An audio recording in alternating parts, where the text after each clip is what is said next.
हरि ओम। ओम गुरुभ्यो नमः। आज से मैं रोज़ गुरु गीता का प्रारंभ कर रहा हूँ। प्रतिदिन 10 श्लोक का पाठ करूँगा और उनका हिंदी अनुवाद करूँगा। आज प्रथम दिवस है। अथ गुरु गीता प्रारभ्यते।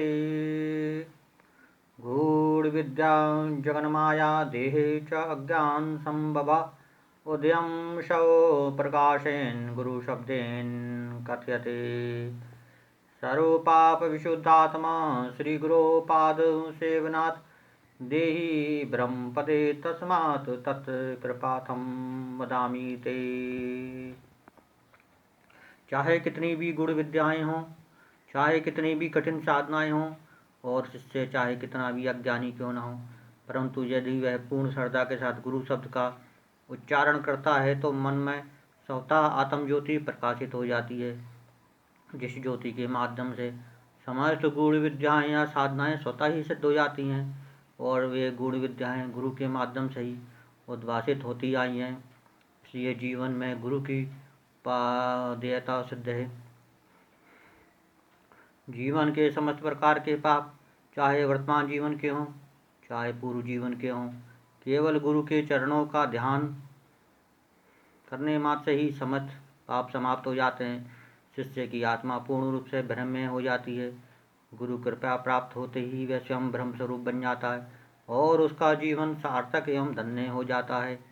देवता भी इस प्रकार की कृपा प्राप्ति के लिए लालायित रहते हैं। गुरुपादाम्बुजं स्मृत्वा जलं शिरसि धारयेत् सर्वतीर्थावगाहस्य सम्प्राप्नोति फलं नरः। शोषणं पापपङ्कस्यं जीवनं ज्ञानतेजसां गुरोपादोदकं सम्यक् संस्मरणोतारकम्।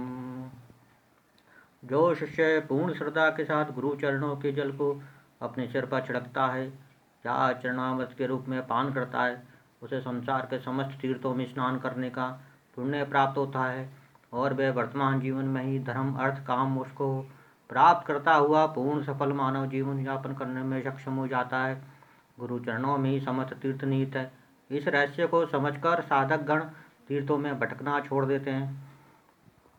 गुरु चरणोदक साधक के समस्त पाप रूपी कीचड़ को धोने के लिए, ज्ञान रूपी प्रकाश को प्रज्वलित करने के लिए तथा संसार सागर से पार उतरने का साधन है। साधकों के जीवन के जितने भी पाप हैं उन सभी का शमन करने के लिए हृदय के अंदर ज्ञान का दीपक लगाना आवश्यक है और ज्ञान का दीपक केवल गुरु के चरणों का स्पर्श करने से, गुरु की आज्ञा का पालन करने से और गुरु के कथनानुसार गतिशील होने से ही ज्योतिषनित हो सकता है। अज्ञानमूलहरणं जन्म कर्म निवारणं ज्ञान वैराग्य सिद्ध्यर्थं गुरोपादोदकं पिबेत्। गुरोपादोदकं पीत्वा गुरोरुच्छिष्टभोजनं गुरोर्मूर्ते सदा ध्यानं गुरोर्मंत्रं सदा जपेत्। यदि गुरु चरणों का जल पान करने का सौभाग्य प्राप्त हो जाए तो जन्म जन्म के पाप और बंधन समाप्त हो जाते हैं।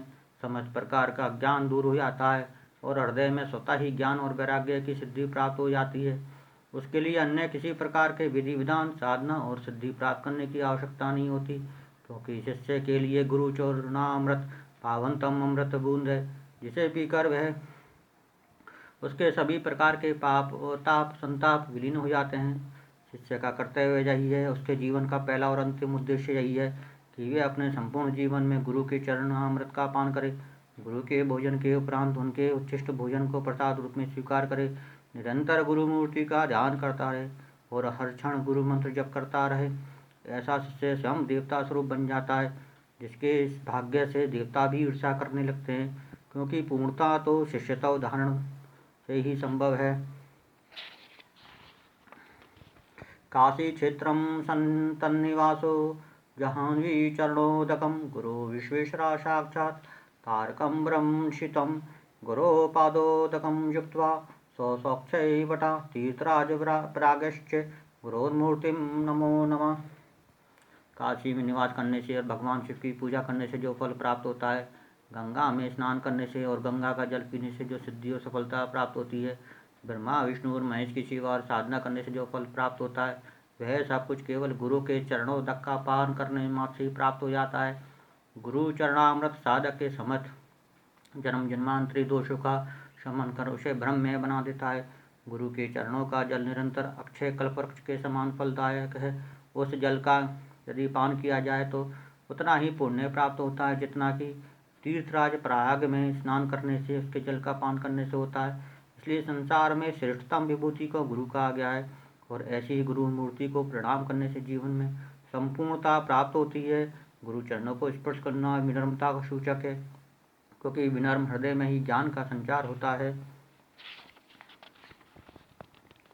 गुरोर्मूर्तिं स्मरे नित्यं गुरोर्नाम सदा जपेत् गुरोराज्ञया परपूर्वीर्त गुरोरन्यं न भावेत् गुरुकारस्य तवन्धकारश्च रुकारो सा तेज उच्यते अज्ञानं तारकं ब्रह्म गुरुरेव न संशयः। निरंतर शिष्य को गुरु मूर्ति का ही चिंतन करना चाहिए। उसे नित्य गुरु के द्वारा प्रदत्त गुरु मंत्र का ही जप करना चाहिए। उसके जीवन का लक्ष्य केवल गुरु आज्ञा का पालन करना ही है। गुरु के अलावा उसके जीवन में अन्य किसी प्रकार का भाव या चिंतन नहीं हो, इस बात का वह तत्क्षण और हर क्षण ध्यान रखे। ऐसा करने पर वह जीवन में सब कुछ प्राप्त करने में सक्षम और सफल हो पाता है।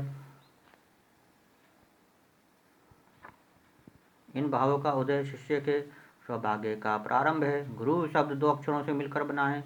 गुरु का तात्पर्य अंधकार अर्थात समस्त प्रकार के शिष्य के बंधन और रू का तात्पर्य है तेज अर्थात शिष्य के हृदय में ज्ञान का दीपक प्रज्वलित करना। शिष्य के अज्ञान को समाप्त करने वाला यह गुरुत्व भ्रम से भिन्न नहीं है। यह शिष्य को जीवन की पूर्णता देने में सहायक है। इसलिए गुरु शब्द का उच्चारण करना ही जीवन की पूर्णता माना गया है। जय गुरुदेव।